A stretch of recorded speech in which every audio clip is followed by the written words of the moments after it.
everyone.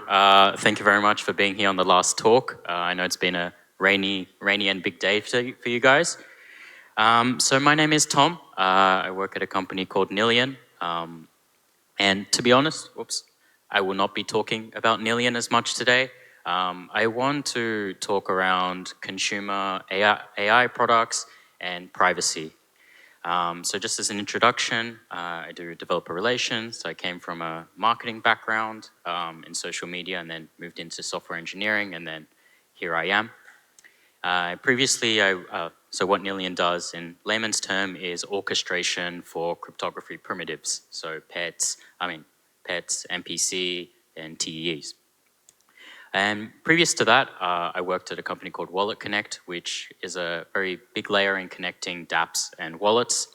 So a lot of apps, major apps that we were able to interact with, so that was a lot of fun. And in terms of my personal journey, just to share and talk about why we're kind of going down the privacy route, and it seems like a lot of people here in Taiwan and traveling around the world really care about this. I think I initially wanted to start with decentralization, financial independence, and transactions that are on the open ledger and things. And then I moved more into kind of like Wallet Connect and the kind of user journey of, oh, let's do account abstraction, do all these things, which I think are awesome. And I think there are great things to actually get from that. But I think kind of where the world is heading is a lot more concern for what privacy is, which I'll touch on shortly after. So today as the agenda, once again, I won't be talking so much around a company, but more so asking a question and trying to understand why we need to build with privacy as opposed to just, going with current conditions. So I'll cover the current state of privacy, the PET primitives, so privacy enhancing technologies, MPC, TEE, FHE, ZK. I believe in the last talk, TEE was quite covered, so I don't think I'll cover too much on that. One second. And yeah, and then so use cases of kind of in the real world and in our Web3 world, and then more so around kind of the trend that we're seeing outside of crypto, but also can combine what we have here today. So I hate to be the guy to want to ask and get involved the audience. I know this two-part question. How many of you guys actually care about privacy? Please raise a hand. Okay. That's 80, 90%. And then the last question I really want to filter out on is how many of your friends, family that are not in the space care about privacy and cryptographic primitives? One, two, okay. I think that's the challenge. And I think we're all in this room because we understand ZK stuff, TEEs and financial transactions and things like that. So like, I think, on the curve meme, we might be more on the right curve thing kind of situation. Maybe we're mid-curving with our knowledge. But the majority of people here and outside actually, I don't know. I don't think they really care about privacy as such. And I think that's the barrier that we as founders, developers, people in marketing and community have to care about. So left side is that we kind of, a lot of us here, 80, 90% of us, or 100% hopefully, care about privacy and retaining who we are and our identity and things like that. But the other side is, and I was talking with my best friend who works in travel and tourism. He thinks privacy is a private Instagram account. So that's kind of, I'm not saying that's just the standard norm, but that's kind of the mindset what people outside of this industry perceive sometimes. And I think it was a good kind of step back, and I asked, hey, do you care about sign in with Google? Do you care about sign in with this? Or for example, do you care about uploading your family photo onto ChatGPT 4.0 image generate Ghibli style? He doesn't care. So that's kind of the spectrum we're on. Left side is us maybe, and then no. I think we're on the right side of the curve, and then left side of the curve is just the general population and how they think about privacy. Next. So just as a kind of recap of kind of what's happening in privacy. So the left-hand side is around 23andMe. They're a DNA company, and more so they've been in the media and the news. So very much so that they're maybe not doing well in a business and financial operation kind of thing. And I believe the court was like, hey, you can kind of sell your data if you want to, and try and figure out how to run your business from there. Which for us in the room is pretty bad, right? Like it's not really something that we stand for and something that we'd want to see happening, of this being sold to big pharma and trying to do something and harvest that data. And then on the right-hand side, we have, I just Googled data breach, and we have some data breaches in Australia or in the US and different places. Everything, there's always a data breach here and there, whether it's enterprise level in terms of their security and encryption and things like that. And yeah, personally for me, not to disclose, but yeah, I've had my healthcare and my teleco and one more, my healthcare provider being breached with data. And what they do is they send me an email and say, hi, we're sorry, full stop. And so ultimately, that kind of sucks. They don't really care. Maybe they get a slap on the wrist, but that's kind of the state of privacy in the outside world of Web3. And so some of you might be familiar with what this was said. So yesterday I attended DIAC by Vitalik and the rest of the organization that organized that. And I hope I'm not paraphrasing or kind of changing the ways that he was trying to say things. But basically the three factors there is kind of what's happening in our world right now. Good for the best, for the better, and also for the worse.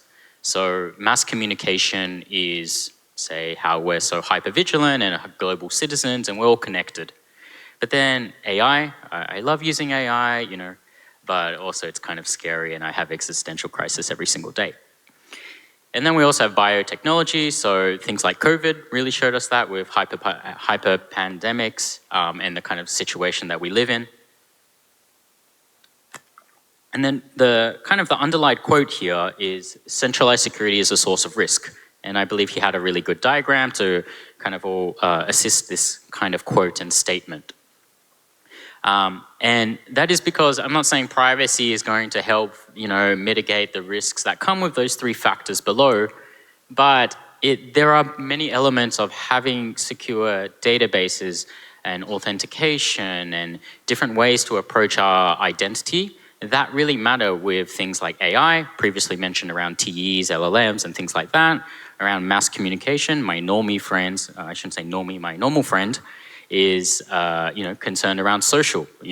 How does his messages get leaked out and things like that. So that's kind of like just the trailing thoughts, and I think a theme that people have been seeing with the theme of privacy, especially at this conference.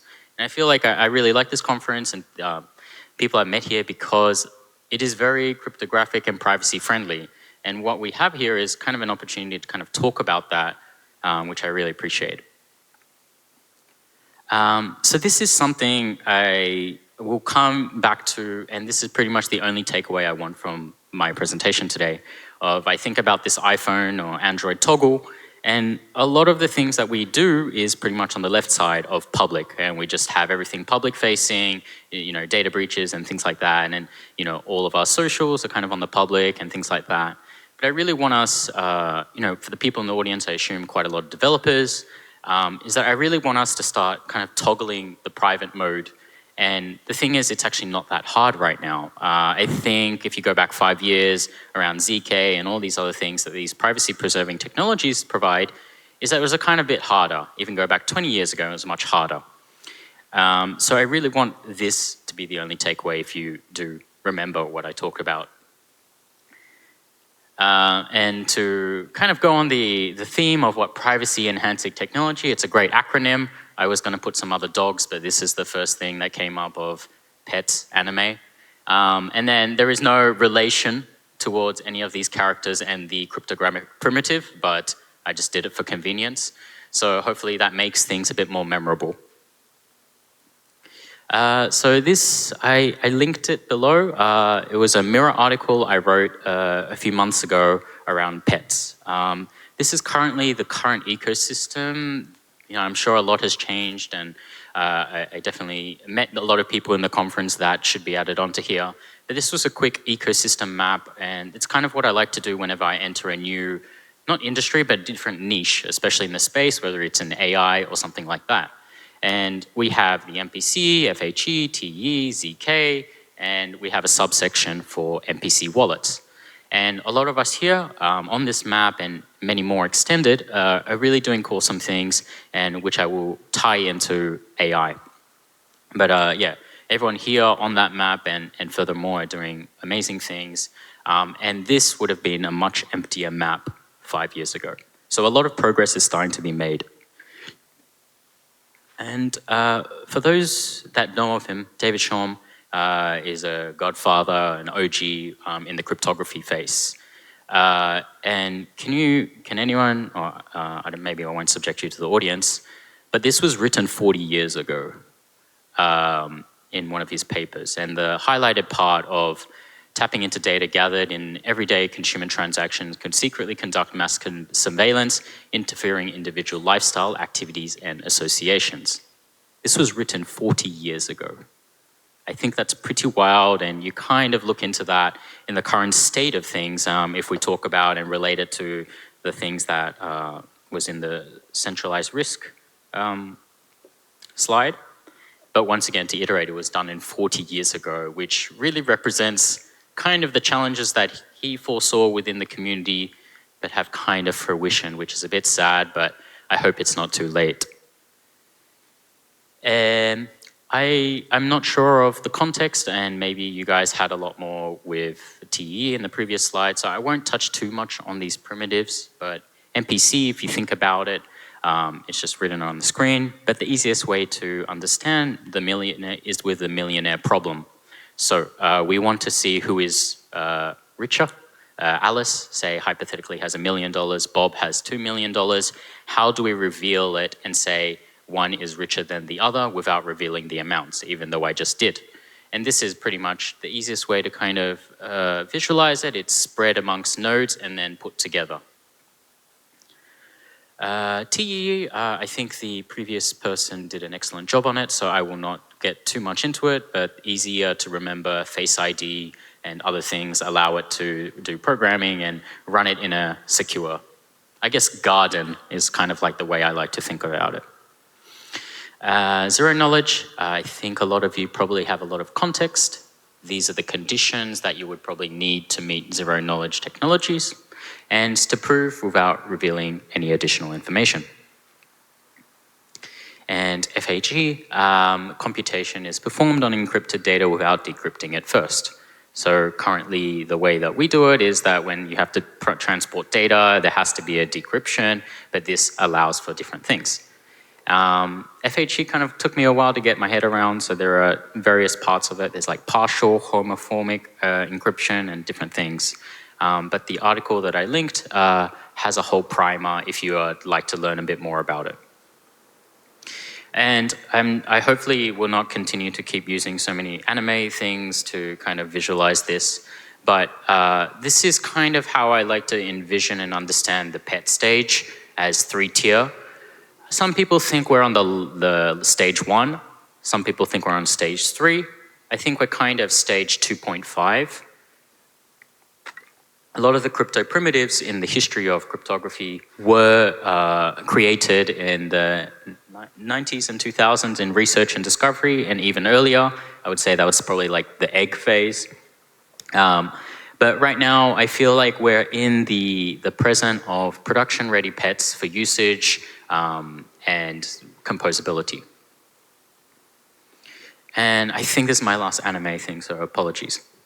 So the fusion of pets, we just saw them all in isolation of different tiers and this and that. But what we can actually do is think about pets as kind of like, think about like having a dog and a cat and another pet, all in one garden in your house, and they're able to help you, right?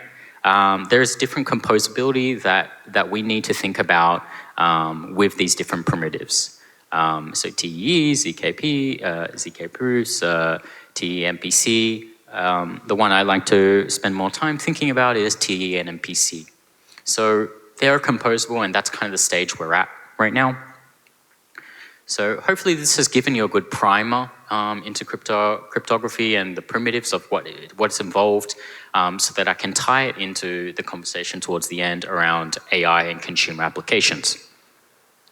And kind of in the use cases, I'm sure there are many more that I'd like to put together, but in the things that came to my mind, having come from a wallet and UX background in the previous job, is that a lot of MPC wallets are doing a great job.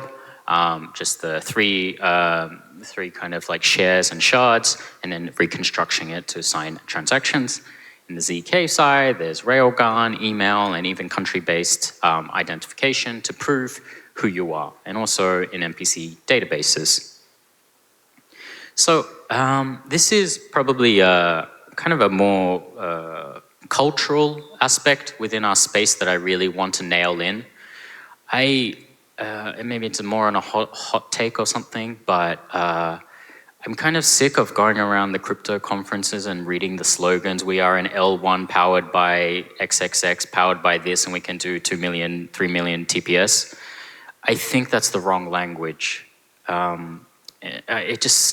It doesn't make sense to, if we think about the people, there were two gentlemen at the front who were like, okay, my friends care about privacy. Those people will not understand these pet primitives that we just talked about, which is why I want to go back towards this of, I really want to kind of engineer a part of our language and maybe the way that we build things to be a bit simpler in the terms of public and private, and kind of taking back the values behind it, as opposed to selling it as ZK this, TE this, MPC this. And I think we're getting there, and that's what I really want to hone into it, is that I think the better that we can do the developer experience, and of course with the marketing and the language of how we talk about it, is that we can get into the more freedom of what privacy stands for. So I hope to tie this now in. I hope it's been good enough primer. This is me thinking around the stack of what it is to build a consumer-facing business at the moment. Think about an app like Tinder or something. If you think about it from a technical perspective, this is all you kind of need. I'm sure I'm missing a lot more, but this is hypothetically, if I'm at ETH Global Hackathon and I need to think of how do I build something, this is how I think as a developer.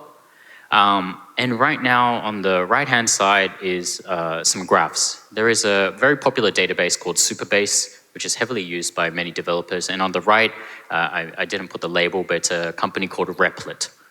And the reason why they're hockey growthing in the last quarter, say from November, December 24, is the AI hype, LLMs, and the readability that it has provided to really hockey chart and get people to use things. And that's kind of what I want to kind of tie into. So a lot of these people, a lot of the people building on AI stuff, there's I watched, if you guys follow a channel called Fireship, he calls it the vibe coding virus. And a lot of us has started to vibe code. And this is, to be honest, why the LLM side and also the vibe coding element has really pushed forward our ability to be able to make consumer applications. And I will retract the word consumer. I think I'd like to just call it applications.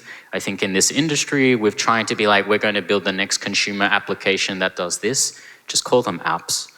But this is basically what the AI world has kind of allowed us to do in the past 6 months. And it's really impressive.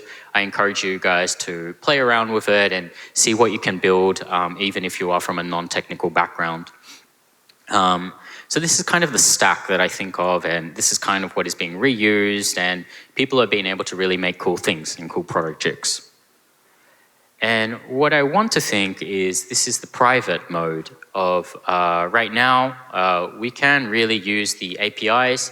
The primary APIs that people are using in the AI world are these Claude and OpenAI and all these other things. And what we can do, and I won't touch too much on it, is the model side of things. We can run private models in TEs and really kind of keep the prompts and as well as like the security of it quite tight. We can do databases. So the database that we run is with MPC, and it's just a MongoDB. Just think of it as like private MongoDB. So like these are the kind of things that are happening within the stack that is being used every day. Authentication with ZK is, possible. Analytics, I haven't seen as much, but I have seen private analytics. So this is the stack that's been unbundled. And I want to bring about just a thought exercise about this, of this phenomenon that we had the other day. So if you think about, if I wanted to build this Ghibli style image anime generator, you needed primarily three things. You needed an authentication to maybe Google or something. You would need the OpenAI 4.0 image generation API, which isn't available, so I think people will use like Gemini or something else. And then you needed a database to store the files and retrieve them if you wanted to. Pretty simple stuff as part of the stack, right? So we go back to here. Superbase would be the database. Authentication would probably be sign in with Google, and then the UI would be spun out by V0, Lovable, or Bolt. And the API is /chat completion with an OpenAI or Gemini or whatever. But then I want us to think of this toggle, right? Private auth, private AI, private databases, same product. So we didn't really compromise, we don't have to compromise on what it is. I will give a caveat, speed is a bit of an issue right now if I want to put on this toggle, but it is there, it is available. And I think that's the thing. So with private auth, you can use ZK, private AI, you can use you can run the model in TE or offline and things like that. And then we have private databases which are possible with MPC. And yeah. So I think I have a little bit more, but once again, I just really want to hone in that I think building consumer applications right now, and I really want to encourage like people in the space and the community in general, is that let's not just build the next Uniswap clone with ZK and this and that.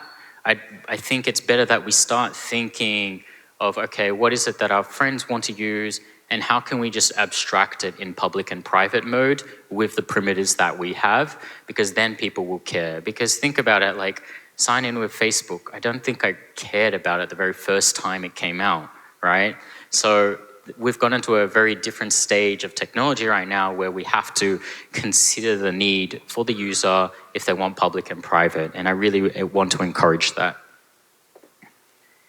So this is just a very simple diagram. We also do LLMs inside a TEE, but I think this was previously mentioned, so I won't spend too much time on it. But if we tie it into the whole Ghibli example we had, the normal flow of the Ghibli would be, you would say, I want a cat jumping in my house in Ghibli style. LLM server, and then response. On the private side, it's a bit different, and all of that is within a secure enclave. So in summary, I hope you guys learned something and were able to take away something around the crypto primitives that we have readily available. They're pets, they're very cute, some weird acronyms, but privacy is here to stay and moving in a positive direction. I think it was already here when Monero came out and things like that. But in terms of consumer and developer and marketing and community, I really think it's a place where you can just hit the button and start doing it. But let's just not say we're a ZK protocol that does X, Y, Z. Let's try and frame it in a better way. The future of privacy lies not in a single solution of just using one of the primitives, but maybe thinking about combination. And I still think that's a bit of an experimentation phase. And really, I want us to think about the toggle. I really hope that's the main takeaway of that we can really build privacy consumer apps with the same features and same ability of Web 2. So I think that's it. That's just my Twitter if you want to stay connected. But thank you very much, and I hope you have a good evening. Cheers. Thanks, Tom. And a huge shout out to all our